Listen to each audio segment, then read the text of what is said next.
What's up, my fellow YouTubies? Welcome back to the channel of Mike the Great Studios. So, today I am a little bit late to the party on where I am posting this review, but basically, I will be talking about Shazam Fury of the Gods, the comic book movie of March. So, to start things off, the first Shazam film is one of my favorite movies in the DCEU. It's probably like one of the most original movies in the DCEU. I like how it plays things in on the lower scale of things when it comes to like the whole superhero scope, and when you're comparing it to other movies inside of the franchise like Batman v Superman or Zack Snyder's Justice League or just the big stakes inside of um, Wonder Woman or Aquaman film. I like how it like plays things to lower scales inside of this universe, and that's what makes these like movies like so unique. And this movie, I think, had a lot more to offer when it came to the humor. I felt like throughout it, because when it comes to the first film, I felt like a lot of the humor seemed a little bit forced as I was watching through it. But this movie, it felt like the humor I was actually able to sit through it and like laugh through it a whole lot better.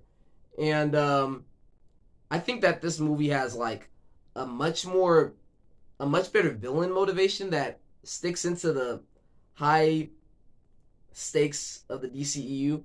Basically, what I mean by that is the motive from the first Shazam movie. Doctor Savannah, guy who's bullied by his parents, then gets demon gets these demons in his eye to just like gain superpowers and get revenge on everybody. Um, I felt like this one, the motivation that the sisters have, like actually like plays into the stakes of the superhero genre. Basically, they're these gods that have scorn, like that feel burnt by the Shazam wizards, and I think that that one like actually like fits in, like makes the whole scope for this franchise like stick out a whole lot better. Um, if that whole thing makes sense.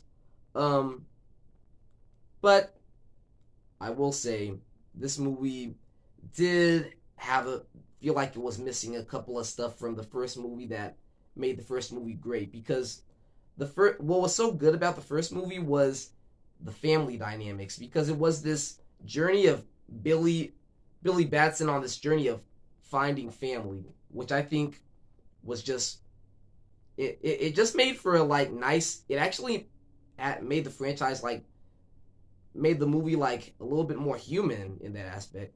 But since it's like led up to this point where the Shazam family, all of them have superpowers, and like it's just mostly Billy trying to live through that journey of like growing out of the foster community, and that all stuff like still it still works pretty well. But I mean, some of the stuff that made the first movie great, it feels like it's kind of some of that is kind of missing.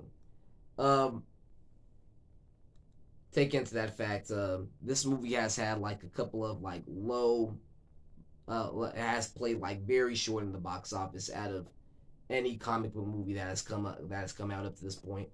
Now, the big thing that has happened that I haven't really talked about throughout my channel has been the whole thing that has been going on at Warner Brothers, the WB Studios. The fact that James Gunn being hired has forced everybody to kind of reboot the DCEU after Aquaman 2. Um, and that could like kind of play into the fact of why Shazam has been getting very low box office scores, because not everybody really cares about what DC is doing up to this point, since they're pretty much rebooting everything. Um, but some of that could even go to the fact that this movie also has some pretty low takes from critics. It's not being very well received from critics either, and the way the people, what they did in the marketing was, if you're somebody who hasn't been looking at throughout the internet in the last month or two, was the fact that they had shown us a Wonder Woman cameo. Spoilers. They showed us a Wonder Woman cameo at least like a week before the movie was even released.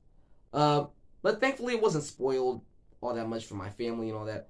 But then they kind of like put that in there together to like get more tickets, get people to like sell more tickets to go see their movie. But what I could talk about is the Wonder Woman cameo, I guess.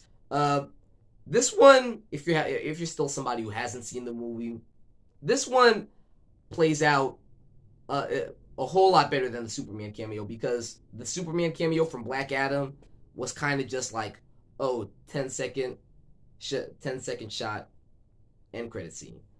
But in here, Wonder Woman actually plays an important part in the story. She actually saves Billy's life. If you're somebody who hasn't seen it at the end of the movie, she actually has a part to play in this movie. So she's actually kind of a character inside of the movie, rather than just being a cameo. But if only like they hadn't ruined that cameo, like had it spoiled for everybody like a week before the film, it would have actually like been more surprising, like a whole lot more if we had seen it in the theater. If they had just like let us visibly see it in the theater instead of just spoiling it for us like at least 5 weeks, not 5 days ish, about a week earlier, I would have actually like enjoyed. I would have actually had a whole lot more fun seeing her in the theater. But anyway, not much else that I could like really say off of this movie. It didn't really do much to like highly influence the superhero genre. There are just like some similar like ounces, like similar kind of twist that it does inside of the movie with the superhero genre. There's still a lot of fun to be had. Like, it's nice that we actually get to see all the Shazam siblings with superpowers. Freddy is still like pretty funny inside of this film, but then again, when you one of the other issues is that when you're making a movie where like now everybody has superpowers, it still has to be a character journey for the lead character. So while everybody still like has superpowers, the movie is still kind of about Billy.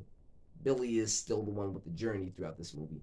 And I felt like there was a lot more that they could have done with the siblings, at least, especially with Freddy. We saw a lot more of him as Jack Dylan Grazer than Adam Brody again. I felt like we could have gotten a little bit more Adam Brody inside of this movie. They didn't really answer the question as to why Grace Fulton is playing both superhero Mary and Teen Mary.